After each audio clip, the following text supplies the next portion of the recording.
Bukod sa mga mahihinang immune system at mga bata, kahit sino ay maaaring magkaroon ng buni. Ang buni in English, ringworm, ay isang karaniwang fungal infection. Bago natin simulan ang video na ito, huwag kalimutan mag-subscribe sa aming channel para sa mga health and love advice at huwag kalimutan pindutin ang bell button para lagi maging updated sa aming mga bagong videos. Ito ay dahil sa nakakahawang fungus na tinea. Sa kabutihang palad, maraming mga maaaring gamitin na mabisang gamot sa buni at makikita sa mga kabahayan. Ito ang ilang mga gamot at lunas para sa sakit na buni. 1. Bawang. Madalas ginagamit ang bawang sa paggamot ng isang impeksyon. Kahit walang pag-aaral na naisagawa sa epekto nito sa buni, may mga ebidensyang epektibo ito sa ibang mga fungi. Gumawa ng paste gamit ang dinikdik na bawang na hinaluan ng olive oil o coconut oil. Ipahid ito sa buni at ibalot ng gasa. Patagalin ng 2 oras bago hugasan. Upang maging epektibo ito, gawin ng 2 beses sa isang araw. Ngunit kung makaranas ng sakit, pamamaga o pamumula, hugasan at huwag nang muling subukan. 2. Sabon. Panatilihing malinis ang balat upang maiwasan ang pagkalat sa iba pang bahagi ng katawan. Hugasan ang apektadong bahagi ng sabon at maligamgam na tubig. Gawin ito mula 1 hanggang 2 beses sa isang araw.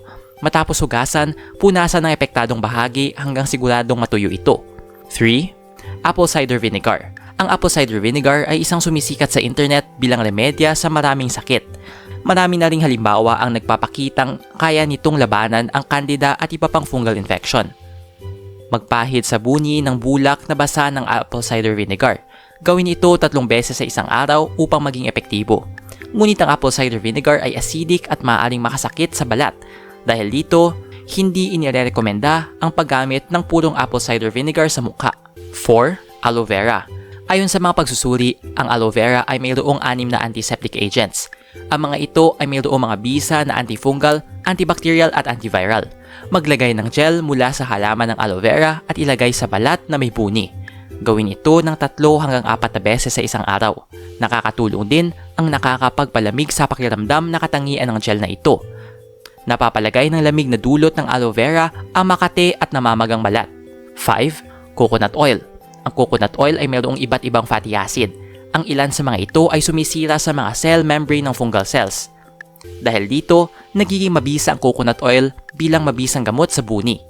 Ayon din sa ilang pagsusuri, ang coconut oil ay maaaring remedyo sa ilang mga banayad hanggang katamtaman na problema sa balat. Maaari itong ipahid sa buni 3 beses sa isang araw bilang gamot dito. Maaari din itong gamitin bilang moisturizing lotion upang maiwasan ang pagbalik ng buni. 6. Grapefruit seed extract.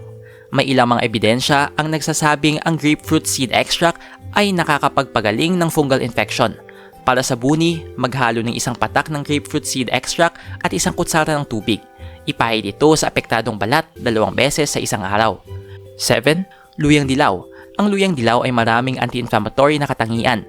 Marami ng pag-aaral ang nagsasabi na ang palatin nito na tinatawag na curcumin ay maraming antimicrobial na kakayahan.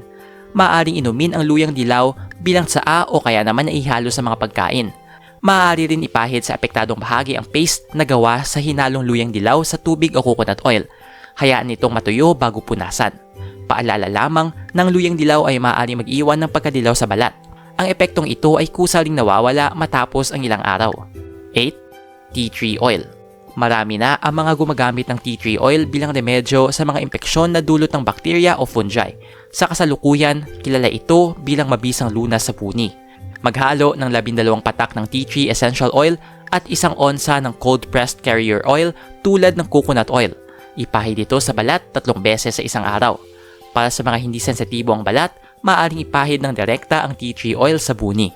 Nag-enjoy ka ba sa video ito? Please hit the like button and subscribe sa aming channel para sa iba pang video tulad nito. Salamat sa panonood!